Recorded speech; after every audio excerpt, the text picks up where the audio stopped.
Welcome back to Morning Glory. It's 23 minutes past 8. I'm Mike Graham, and of course, this is the home of common sense. It's where the nation comes to talk. It's where all sensible people come to give their views. And this morning, Iain Duncan Smith joins us, former Conservative leader, of course. He's got a big piece in The Sun today on page 10, the op-ed page, as they call it. The dirty truth of Ed's clean energy race. It's fuelled by slave labour. I actually suggested, Sir Iain, very good morning to you, the other day, that we could perhaps rename the Labour Party just Slave Labour. My new Labour, or old Labour, or blue Labour. How about slave Labour? Because this is quite a scandal, isn't it? Yeah, we've had a big run-in on this for some time. I've been campaigning against this for a number of years. I'm sanctioned, as you may know, by the Chinese government because I set up an organisation called the Interparliamentary Alliance on China, and we found the genocide in Xinjiang, which is the eradication of the Uyghur by China, and the men are in slave labour camps. And what I then realised, and what we realised, is that they're using them to produce solar arrays and also wind turbines. And because they do two things, they first of all illegally subsidise the businesses to 100% of bid value anywhere in the world. And so that's illegal under WTO rules. But the most important thing is they don't pay people to make this stuff, so they can undercut every single business. So they've gone from nowhere in the net zero area to the dominant players in the world with 90% of polysilicon, which is the key to transforming sunlight into electricity. And most of that is made in Xinjiang by slave labor. Now, Labour know this. They absolutely know this. We've had this debate God knows how many times. And they're saying they can't do anything about it. So we had a big debate last night. We've had a big vote. Labour then were forced, Labour backbenchers, to vote for slave labour last night, for the use of slave labour. That's the awful truth of what happened last night. Incredible, yeah. And it says in your piece the House of Lords amendment also could have been passed in the House of Lords and would have ensured that all slave-made products would not be brought in by the state-owned company Great British Energy. But they were whipped, the Labour MPs, or Labour Lords rather, to remove that. Yeah, they were. And that's the terrible fact of it. Instead of trying to negotiate it or find a way through, Labour decided, the government, that they wouldn't. And I know what's going on here, and they said we're really honest about this. You know, they're setting up this nationalised industry to put money into it, but if they do not take arrays made by slave labour in China, then those arrays will be more expensive. And so you can see what's going on here.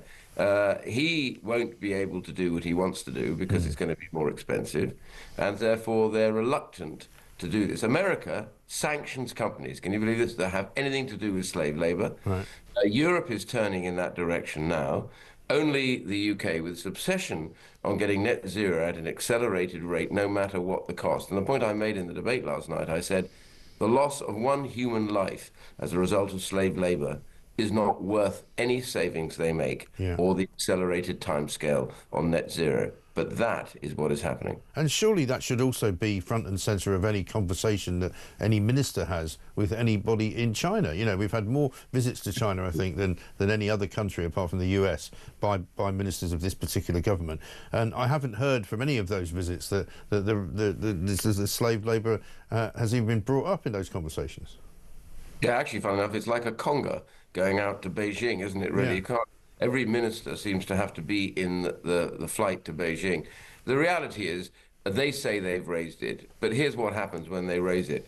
Well, we don't like the idea of you using slave labour, but we're not prepared to pay any more for your raise. Mind your own bloody business. Yeah, exactly. Moving on.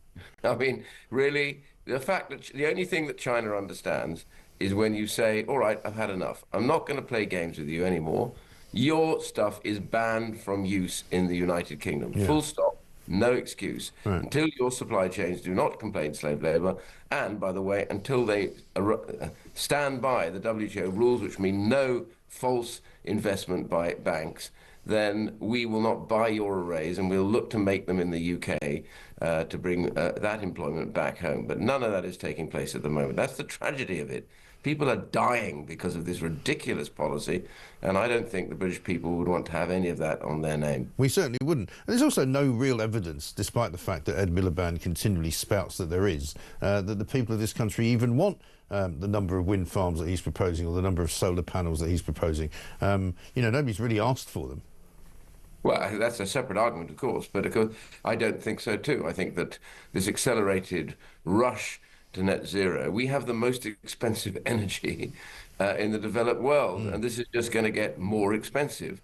So the question really is, in this rush, because they're in a hurry, because they don't want to spend too much money, they are forcing their own backbenchers to vote in favour of slavery. I tell you, I ran into good Labour MPs last night who are absolutely distraught with being asked to vote for this. Over 90 didn't turn up, by the way, to vote for this. Wow. That shows you that they've had enough. And I really think that is the biggest lesson of all. The Labour government is in a mess over this, and they need now to stop and say, right, OK, we're not going to do any more until we have sorted this out. Yeah, I think so. And is there any hope as well that in this upcoming budget speech this afternoon that Rachel Reeves will make any reference whatsoever to net zero and if not to the Chinese connection, but to the actual budget that she's trying to spend already? Well, I tell you what, every single department head, every minister at the moment that I run into, and I used to run a department myself, are all quietly behind their hands saying, if only we could get rid of Ed Miliband and his rush to net zero, we'd be in a better place financially, because they're sloshing cash at the net zero targets. Meanwhile, everybody else is having to make cuts. So they're pretty fed up with this.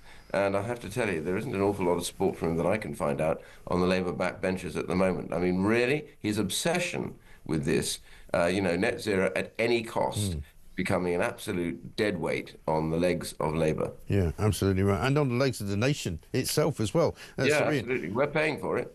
Absolutely right. Good to talk to you. Sir Iain Duncan Smith, thank you very much indeed, former Conservative Party leader. Big